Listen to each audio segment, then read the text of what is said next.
Bonjour, un petit live impromptu en ce dimanche. On va feuilleter le fameux magazine Witch, The New Witch.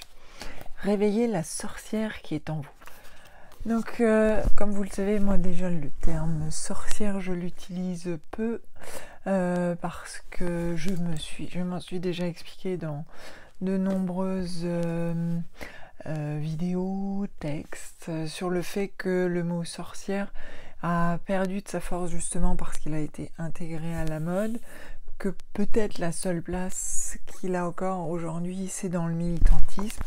A priori, ce magazine n'est pas très militant et que, en fait, comme je l'ai expliqué, les sorcières, c'est comme ça qu'on désignait les gens qui faisaient des choses transgressives, qu'on considérait comme faire des choses transgressives, et les fameuses chasses aux sorcières. Donc a priori déjà ce journal n'est pas militant, mais on surfe sur la vague witch, qui est... Alors, le terme witch dans les pays anglo-saxons est un peu différent, a une connotation un peu différente de la nôtre. Déjà ils ont connu la chasse aux sorcières, mais beaucoup moins, et donc c'est une connotation un peu différente et beaucoup plus lisse que le terme de sorcière et de sorcellerie en Europe. Ensuite, on a la magie chamane. Alors déjà, je déteste moi ce mot chaman parce que qu'est-ce que la magie chamane? C'est extrêmement flou. Chaman, ça ne recouvre pas grand-chose, c'est un mot valise pour définir des gens qui font des choses magiques mais qui n'ont rien à voir avec la sorcellerie tel qu'on le conçoit, et que en plus, suivant les pays, par exemple chez Sam, c'est les Noaïdi, chaman est vraiment typique de la Russie. Salut Mélusine. Donc déjà ça part. Ensuite il y a le problème de cette jeune femme qui a toute la parure archétypale des natifs américains. Alors je rappelle que moi je n'utilise pas le mot amérindien. Amérindien, c'est un terme qu'on donne plus en tant que colon, et natif américain ou autochtone, c'est vraiment pour définir les gens les premiers, les primos habitants des pays. Donc ce sont vraiment les natifs. Donc là, on se rend compte qu'on réutilise tous ces codes, les plumes, le côté 70s aussi. Alors on joue sur le côté 70s pour casser un peu la chose, mais avec le mot chaman en dessous, on sait très bien qu'on n'est pas dans un magazine de mode. Et donc, surtout un magazine qui s'appelle Witch, sur les chamans, hop, tac, tu te mets des plumes, mais c'est pire dedans, hein. L'article est pire encore. Donc voilà, donc on va voir. Alors, toutes sorcières, non, nous ne sommes pas toutes sorcières. Combien de fois devrais-je le dire? Sorcière est plus une insulte. Vous pouvez considérer comme faisant de la magie, un wizard, une magicienne, mais sorcière, il ne faut pas oublier que c'est un mot qu'on a utilisé pour opprimer des gens. Donc si vous utilisez sorcière, utilisez vraiment pour une raison importante et pas juste pour faire à la mode. C'était le petit rappel. Alors évidemment, après on a le côté mode, on a la pauvre Frida Kahlo qui remeurt encore une fois, par contre, on a la femme au tambour qui fait de très beaux tambours. Vous trouverez son lien. Je crois que c'est la femme au tambour aussi sur Instagram. Elle fait de très très beaux tambours. Alors, au moins, ils ont choisi quelqu'un qui connaît, qui sait pourquoi elle fait des tambours et qui vous expliquera beaucoup mieux que dans un magazine comme ça. Donc, je vous conseille, si vous vous intéressez aux tambours rituels et pas chamaniques, d'aller voir la femme au tambour. Et vous verrez, ces tambours sont très beaux. On a des trucs, des bougies. Alors maintenant, on ose la nudité. C'est le truc pour faire un peu rebelle libérée. On ose la nudité. Moi j'aime même me promener à poil, mais c'est perso.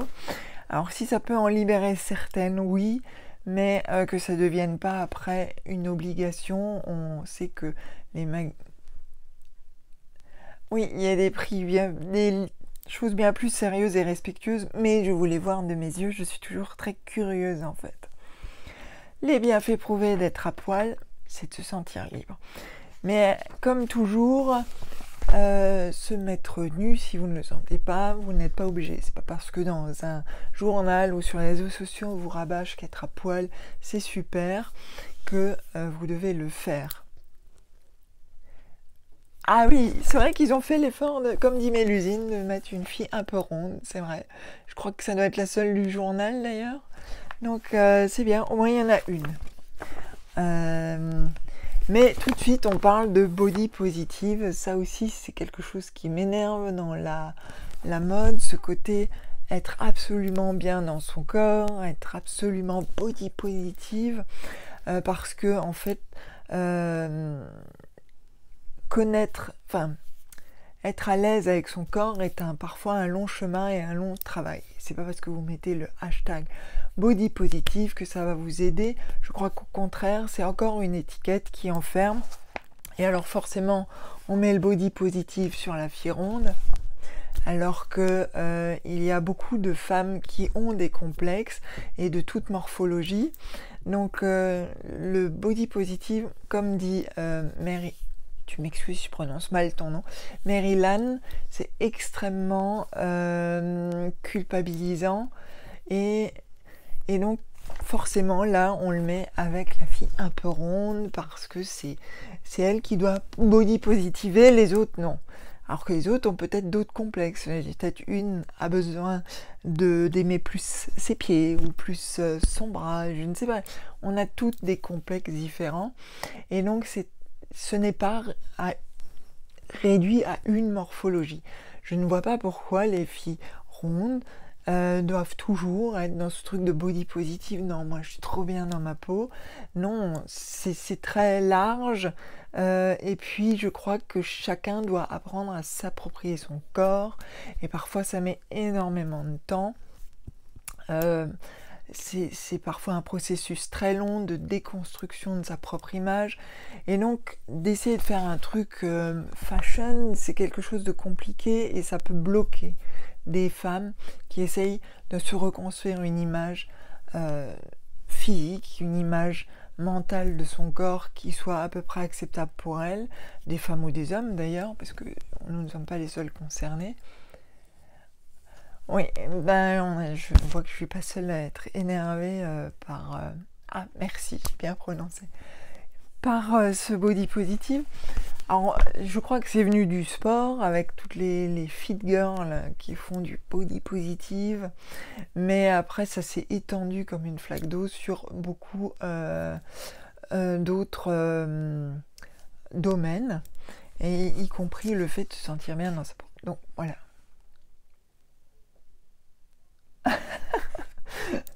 Écoute, j'essaye d'être modérée.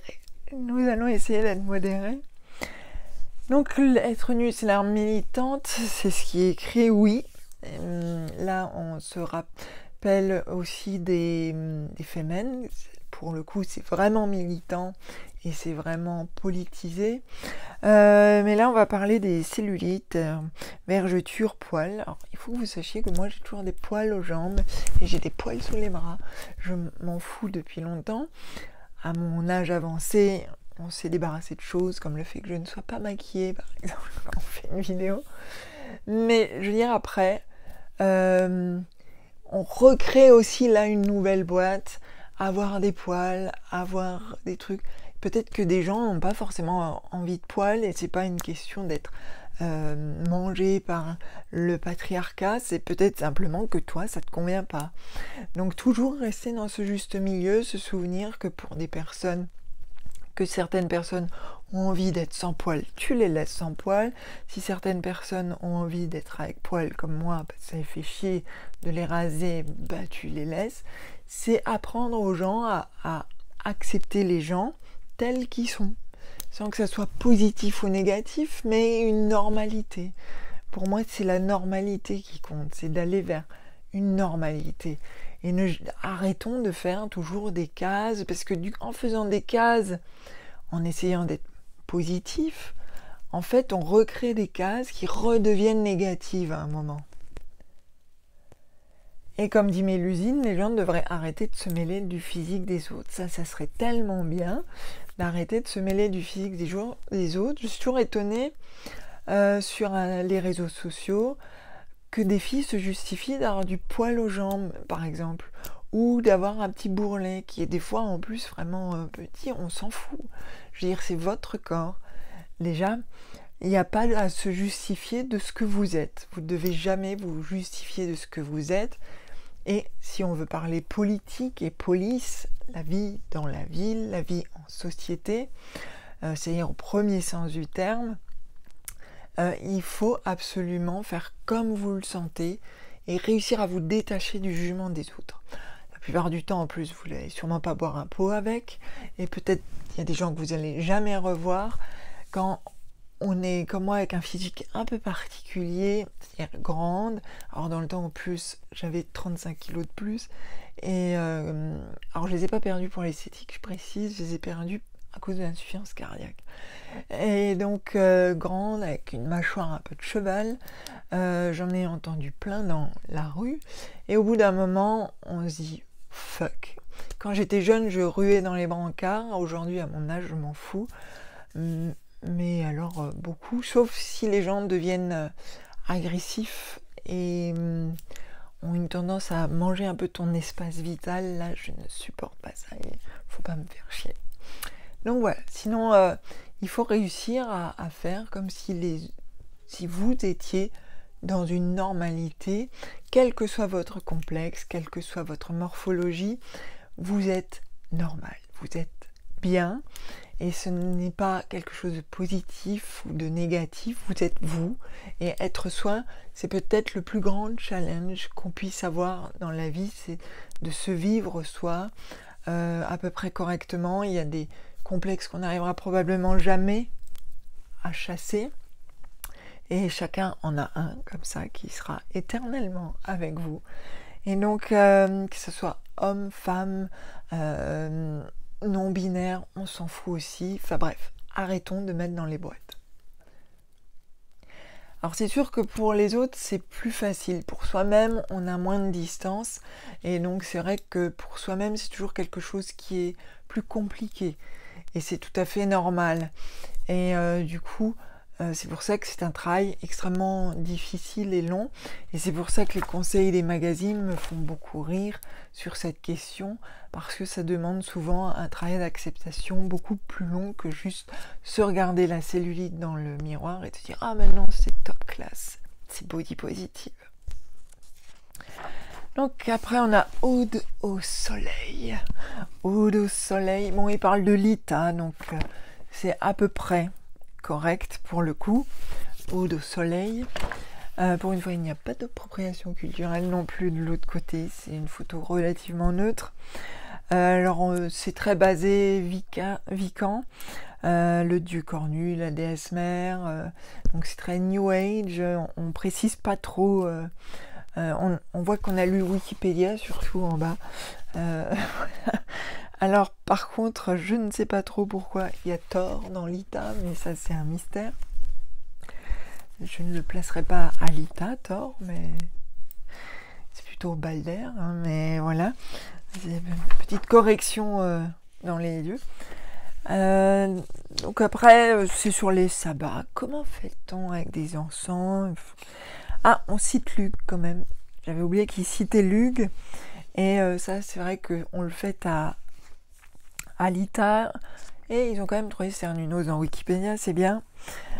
Et Déméter, il y en a un qui a ouvert un livre de mythologie grecque, un ou une. Alors les délices ayurvédiques, alors j'avoue que je connais vraiment pas, je m'intéresse pas du tout à l'ayurveda. Alors on parle de ce chouette magazine, le Biba pour jeunes apprentis sorcières, comme dit Mélusine. Alors là, je ne peux pas juger, vu que je ne connais pas l'ayurveda. La médecine traditionnelle indienne, je ne connais pas du tout. J'estime que, comme toutes les choses, si vous pratiquez l'Ayurveda, c'est que vous connaissez l'Inde, ses pratiques, que vous avez lu dessus, que vous êtes renseigné sur le pays dont c'est originaire. Donc je ne peux pas savoir là si l'article est juste, je n'ai pas compulsé multiples choses. Vous avez des recettes de cuisine, comme ça a l'air bon. Je vois pas ce que ça a de spécialement ayurvédique parce que je ne pratique pas l'Ayurveda. S'il y en a qui pratiquent, vous pourrez sûrement plus m'expliquer. Donc le carpaccio de betterave, c'est peut-être le chose les mieux en fait, les recettes, si t'aimes bien manger, tu vois, c'est peut-être les mieux. Et là on arrive au fameux article, je sais pas si on voit, parce qu'on peut pas dire que le contraste soit super, la magie chamane. Alors évidemment, on colle une nana avec des cornes de cerf. Alors je veux bien que le cerf est un animal qu'on utilise beaucoup dans les magies très anciennes. Et c'est une grosse blague. Disons que c'est un mélange de plein de choses. C'est très New Age. Je réponds à Jaïn. Et donc, c'est plus, comme dirait Mélusine, c'est plus de la merde qu'une blague. C'est surtout un mélange de plein de choses et que ça peut induire en erreur quelqu'un qui va, avec de la chance, ça peut pousser des gens à s'intéresser vraiment, à aller plus loin, à lire sur le chamanisme. J'utilise ce mot toujours en tant que mot valise, sachant que ce qu'on appelle des chamans, des femmes, hommes qui pratiquent des magies très anciennes, comme je prends toujours l'exemple des Sam, parce que c'est celui que je connais le mieux, les Noaïdi, qui sont les chamans Sam. Les Noaïdi ont leur propre pratique. Dans d'autres pays, ils auront leurs propres pratiques. Ces pratiques ne sont pas les mêmes d'un continent à l'autre, etc. Donc là, on essaye de résumer en fait le chamanisme en une espèce de truc universel, mais sans expliquer toutes ces différences et toutes les subtilités qui font le chamanisme. Alors je sais bien, c'est pas un magazine d'anthropologie non plus, c'est pas ce qu'on demande, mais ce qui me fait rire, c'est plutôt les photos avec la jeune femme très inspirée ici, celle qui fait plus du tribal fusion ici. Alors le tribal fusion, je connais, j'ai une copine qui fait du tribal fusion ici, donc je m'attends à ce qu'elle fasse la danse du ventre et je tourne la page et elle fait donc du tribal fusion et tout le monde sait que c'est très chamanique le tribal fusion, qui est surtout une danse. Après je ne fais pas de tribal fusion, vous pourrez peut-être m'expliquer le rapport entre les deux. Et donc il y a les outils rituels et l'essor du néo-chamanisme, et quand on lit le texte, on se rend compte que c'est complètement faux. Là aussi, on a ouvert Wikipédia et on a fait un texte avec. Et bien sûr, on parle des hallucinogènes, en ne rappelant pas qu'utiliser des hallucinogènes, ça peut être un petit peu dangereux. Mais c'est tellement cool, les champignons et autres plantes psychotropes. Donc le chamanisme se pratique aussi bien en ville qu'à la campagne et compte nombre d'occidentaux. Alors si les occidentaux pouvaient se renseigner un peu sur leurs pratiques, ça serait bien. Oui, c'est probablement pour surfer sur la vague, mais après, quand on parle de l'ayahuasca, qui est quand même une substance psychotrope, je pense qu'il faut quand même rappeler que l'ayahuasca, c'est pas quelque chose d'anodin, que là, quand tu lis l'article, tu as l'impression que tu trouves l'ayahuasca comme ça, t'en prends, ah c'est super, non, ça reste un psychotrope puissant, tu ne peux pas le faire, vaut mieux pas le faire non accompagné, que ça demande une certaine préparation avec quelqu'un qui s'y connaît.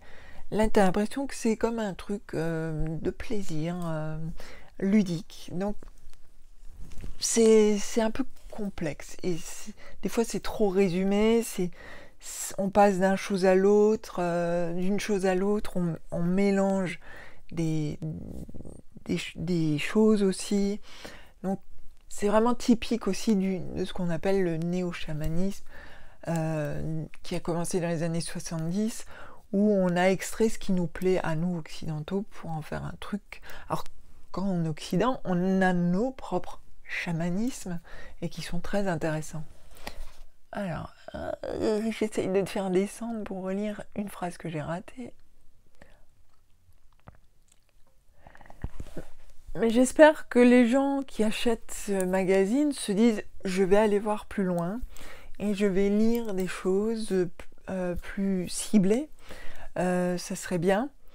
Je pense que le fait de parler, alors je réponds à Pauline Ezagun, de psychotropes dans un magazine, je ne sais pas si, on peut pas dire que ça soit qui pousse à la consommation, mais quand moi je parle de substances psychotropes, je rappelle toujours, et c'est très important de le rappeler, qu'on ne l'utilise pas comme ça, qu'il faut absolument rappeler que c'est qu'il faut faire attention. Oui, le pire... Oui, il y en a qui sont abonnés à l'année, mais après, il y a peut-être des gens qui trouvent leur bonheur là-dedans, mais il y aura toujours une partie des gens qui trouveront leur bonheur dans des choses qui sont assez légères. On est toujours dans une période très sombre, mais c'est pas pour autant qu'on doit oublier d'être un tout petit peu plus sérieux dans ce qu'on dit, surtout quand on parle de choses un peu plus complexes. Alors on parle de la pratique du tambour rituel avec Marianne Grasselli Meyer. Alors, Meyer, en fait, c'est mon vrai nom de famille. Et il s'écrit comme ça. Elle est suisse, et moi je suis d'origine suisse. Donc je ne la connais pas. Je ne sais pas du tout quelle est sa pratique, donc j'ai lu son interview. Je n'ai pas fact-checké là. Elle dit des choses relativement justes sur la pratique en elle-même du tambour. Par contre, on va oublier ce qu'elle dit sur les animaux totems. Donc voilà. Ensuite, il y a développer vos pouvoirs. Comment l'envie de révéler la chamane est en vous. Ah oui, ça m'avait fait rire ça. Parce qu'on est tous plus ou moins chamanes. C'est quelque chose, en tout cas quand on s'intéresse à des choses mystiques, ésotériques, à ce qu'il y a l'après, l'avant, le cycle, la nature. Vous êtes toutes et tous, d'une certaine manière, un peu chamanes, et je crois qu'il n'y a pas de règles. Les Noaidi, les chamans Sam, expliquent que chacun a sa propre pratique et son propre apprentissage. Ils vous expliquent que quand tu deviens Noaidi, tu n'as pas besoin vraiment d'un maître. Quelqu'un peut te guider, mais il ne t'apprendra jamais à l'être. Tu ne peux pas l'être si tu ne l'es pas profondément. Et si tu ne le ressens pas profondément. Et je suis assez d'accord avec ça, dans le sens où tout le monde ne peut pas être chaman, tout le monde n'a pas forcément l'envie de faire marcher dans ses rêves, d'aller quand même dans une partie assez sombre de soi. C'est quand même quelque chose de... Là, on rend ça... En fait, on enlève du pouvoir à ce que c'est vraiment. Et c'est ce qu'on a fait avec le mot sorcière, c'est ce qu'on fait avec les pratiques chamaniques. Donc c'est un peu dommage de jamais rappeler les origines des choses, de recontextualiser. Et là, tu as l'impression que tu te purifies, parce que ça commence par ça, purifiez-vous, ancrez-vous. Et vous devez chanter. Si moi je chante, je pense qu'il pleut, il y a un orage, une tempête. Je pense qu'on est parti pour l'apocalypse. Donc, c'est vrai que c'est bien de se détendre et de se relaxer. Mais ouais. Alors après, il y a Gang of Witch. Alors il faut savoir que j'ai fait partie de ce groupe d'artistes féminines. Mais comme je ne suis pas dans... Ce qui m'embête, c'est de rester toujours en fait dans quelque chose de très... moi j'aime bien le non-binaire, c'est-à-dire que je ne suis pas que femme, je considère qu'on a tous une part des deux, et que pour moi le féminin comme étendard est pas valable pour moi, peut-être pour vous, mais je crois qu'il faut laisser aussi une porte à celles et ceux qui se sentent eux en dehors de tout cliché, genre, sexe. Et pour moi c'était trop limitant, voilà, dans la chose. Mais après c'est tout à fait personnel. Mais ceci dit, elles font des choses intéressantes, vous pouvez aller voir. Alors j'ai appris ce que c'était la mermologie, c'est quand vous vous intéressez aux sirènes. Alors là, je ne peux rien dire vu que je ne connaissais pas du tout la mermologie jusqu'ici. Ça a l'air assez mignonné comme ça. Et on parle d'écoféminisme, un terme que j'ai toujours assez de mal à cerner. Et je crois que j'ai tellement lu de définitions de l'écoféminisme différentes que je ne sais toujours pas exactement ce que c'est. Si vous pouvez m'éclairer, hein, vous êtes bienvenus. Je comprends le sens de protection de la planète, mais c'est le lot de tous, qu'on soit homme, femme, non-binaire, c'est le lot de tous. Donc l'écoféminisme, j'ai un peu de mal à comprendre. Donc après, on passe à conscience. La femme, cette super héroïne qui s'ignore. Alors là, c'est pareil, on revient un peu à une version du body positive, mais le body positive en tant que femme spirituelle, donc où on doit cultiver nos différences, c'est ce que je vous disais, mais les différences dans les magazines, c'est souvent pas du tout la même chose que dans la vraie vie. Alors sur la maternité, je ne peux pas dire, mais tout de suite axé sur la maternité, je suis pas sûre que ça vous aide beaucoup à travailler vos différences. Il y a plein de mères différentes, pas de mère, la mère, mais de maman différentes. Et donc commencer par la mère, c'est réduire encore une fois les femmes à un rôle à la maison, de la femme aimante qui s'occupe des enfants. Et pareil pour la sororité, le résumé de la sororité est assez terrifiant. C'est censé vous donner du pouvoir et en fait on vous parle que d'être philanthrope, ok, ça c'est très bien, mais de rester à la maison, de s'occuper de la cuisine, des choses comme ça, de s'occuper de la progéniture. Mais donc il faut maintenant être puissante. Mais être puissante, c'est aussi intégrer plein de facteurs et de contextes différents. Il y a la sexualité, parce que si on ne parle pas de cul, tu es pas cool. On sait que certaines peuvent être mal à l'aise avec la sexualité. Donc, je comprends, mais après, réduire ça déjà à l'orgasme, ça fait un petit peu court, à mon sens.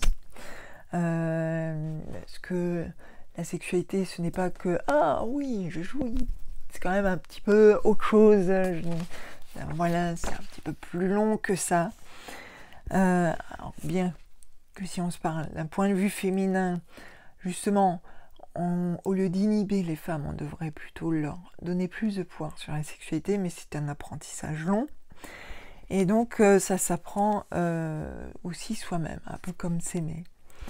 Et parfois c'est long aussi. Et suivant l'histoire de vie, de rencontres, de harcèlement sexuel, on sait que la plupart des femmes, ce n'est pas aussi facile que de se dire « je vais atteindre l'orgasme, ça va être super ». Et donc le fameux cycle menstruel qui me fait toujours beaucoup rire, moi perso, parce que moi je souffre de mon cycle menstruel, je le déteste et je le hais, et je me réjouis quand il n'existera plus jamais, jamais, jamais. Et pour moi, ce n'est vraiment pas un signe de féminité, c'est juste un truc chiant, biologique chiant. Et je ne lui prête vraiment, mais c'est personnel là, vraiment aucun pouvoir à part celui de me gonfler tous les mois et de me faire souffrir. Mais peut-être que d'autres y voient quelque chose de positif, tant mieux. Je trouve ça très bien. Mais ce n'est pas trop mon cas. Par contre là, je suis assez d'accord. Pour une fois, la masturbation, c'est sacré. Ça vous apprend à connaître votre corps. Je pense que je ferai de toute façon une série sur la sexualité, mais décomplexée, et de façon plus inclusive. Parce que je sais que certains et certaines d'entre vous peuvent se sentir un peu coincés par les dictats justement dans lesquels on essaye de vous faire rentrer. Il n'y a pas de dictat non plus dans la sexualité. Là aussi, vous devez le faire comme vous le sentez et apprendre aussi. La seule chose que vous devez apprendre, c'est à ne pas vous plier si vous n'avez pas envie aux exigences des autres. Parfois, c'est compliqué, j'en suis bien consciente. Alors on médite avec le clitoris. Ah mais ça m'avait fait rire ça, la méditation avec le clitoris. Et on parle des chakras aussi. Alors là, pareil, les chakras, vu que la science indienne, la spiritualité indienne, je ne connais pas du tout. Donc on a les matins Ayurveda, on a le tatouage green. C'est vrai que de plus en plus de tatoueurs aujourd'hui utilisent des encres green qui ne sont pas testées sur les animaux et qui sont propres écologiquement. Donc si vous voulez vous faire tatouer green, vous pouvez vous renseigner auprès de votre tatoueur, savoir ce qu'il utilise comme encre. Là pour une fois on est dans mon domaine. Et qui soit surtout cruelty free, à part sur vous, puisque vous souffrirez quand même. Donc ensuite, on finit avec la moon thérapie. Pour août-septembre, on parle des pierres, les dessins sont relativement jolis. C'est pas non plus du Picasso, hein, mais, et après, on va parler des plantes. Alors, on oublie que les plantes ont aussi des contre-indications. Les plantes et les huiles essentielles, ce serait bien de rappeler aussi les contre-indications. Par exemple, moi qui prends des anti-AVK, c'est fluidifie le sang. Il y a énormément de plantes que je ne peux pas prendre en tisane ou prendre en huile essentielle parce que elles vont influer sur mon traitement. Donc c'est des choses dont il faut se souvenir, qu'une plante n'est pas anodine. Si vous prenez un médicament, si vous êtes enceinte, si vous avez telle ou telle maladie, il faut absolument vous renseigner sur les huiles essentielles, sur leurs effets secondaires, sur les plantes aussi. Même si vous les prenez en tisane, il faut se renseigner si elles vont avec un traitement. Si vous prenez un traitement, si elles vont, si vous êtes enceinte par exemple, vous ne pouvez pas tout prendre. C'est un peu comme avoir un anti-AVK, il vaut mieux vérifier avant. Donc c'est des choses qu'il faut absolument vérifier. Et là, ce n'est même pas dit une seule fois. Il me semble, en tout cas je ne l'ai pas vu, je ne l'ai pas lu. Donc il faut, on vous parle anti-infectieuse, anti-immunitaire, mais vérifiez toujours les effets secondaires. Il y a des sites qui sont très bien faits, il y a des livres aussi qui sont très bien faits sur les tisanes, sur les plantes, et qui vous expliquent les effets bons, les effets secondaires, attention, pourquoi vous ne devriez pas le prendre. Et c'est absolument important si vous voulez utiliser des plantes ou si vous voulez utiliser des huiles essentielles, même si c'est naturel, il y a toujours un revers de médaille. Donc faites très attention. Et après, si vous ramassez des plantes, il faut être sûr, c'est comme les champignons, être sûr que vous ramassez les bonnes plantes. Là c'est pareil, donc avec un dessin par exemple c'est assez flou. Bon, la lavande, tout le monde sait ce que c'est, mais par exemple l'amande poivrée, on peut pas dire que le dessin soit top. Donc toujours aller voir quand même des photos des plantes, si vous voulez en ramasser, essayez de ne pas vous tromper. Et comme pour les champignons, si vous avez un doute, allez chez un herboriste ou un pharmacien pour lui demander si vous avez ramassé la bonne plante, parce que certaines se ressemblent beaucoup. L'artémisia par exemple, il y a l'artémisia annua et l'artémisia vulgaris, je crois. Elles se ressemblent beaucoup. Là pour le coup c'est pas spécialement toxique, mais vous pouvez les confondre et elles n'ont pas les mêmes actions. Donc toujours bien regarder si c'est la bonne plante, vraiment comme les champignons. Ensuite il y a un article sur Brocéliande pour un peu de tourisme en France, et il y a le fameux attrape-rêve. Là aussi on est dans l'appropriation culturelle. Nous on voit ça comme une déco. L'attrape-rêve c'est beaucoup plus complexe que ça, et donc on vous apprend à construire un attrape-rêve, et donc ça finit là. Donc voilà, je vous ai présenté le magazine Witch. C'est à vous de voir si vous voulez vous le procurer ou pas. Je dirais que il y a beaucoup de choses en fait qui devraient être mieux approfondies. Alors je sais bien que c'est un magazine qui est censé être ludique, mais je pense que la vulgarisation est peut-être ludique, et je pense aussi qu'on peut faire de l'humour sur des choses sérieuses, qu'on peut amener des choses sérieuses et sourcées de façon légère sans que ça soit un mémoire universitaire et que c'est juste un travail un peu plus long pour le journaliste ou la journaliste à faire.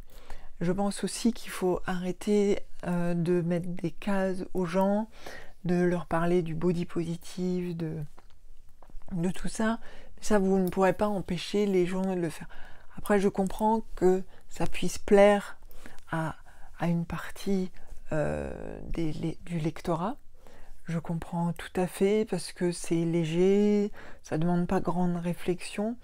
Mais je vous dirais de lire plutôt des livres ou d'écouter des podcasts qui sont plus sourcés, intéressants, plutôt que de lire un énième magazine qui va surfer sur une mode. Et on sait que quand ça surfe sur la mode, ça sera jamais très profond. En fait, je vous conseillerais plutôt de lire un Ça m'intéresse que Witch Magazine ou un Science et Vie que Witch Magazine. Ça, c'est plutôt plus intéressant. Et ou des géos aussi. Moi, j'aimais bien les géos parce que ça vous emmène et ça vous ouvre des perspectives tout en restant beaucoup plus retiré de tout ce qui est spirituel. Et pourtant, moi, j'ai découvert beaucoup de rituels et beaucoup de pratiques rituelles à travers les géos, à travers les pays dont il parlait. Quand j'étais jeune au CDI, je les feuilletais, après j'allais voir. Quand des peuples m'intéressaient, j'allais voir ce qu'ils avaient vécu. C'est comme ça qu'il faudrait fonctionner. Donc voilà, c'était le petit live impromptu du dimanche. Je vous souhaite qu'il soit encore bon. J'espère qu'il fait beau de votre côté. Et puis je vous dis à très bientôt. Et si quelqu'un veut m'expliquer l'Ayurveda, je suis preneuse vu que je ne pratique pas du tout.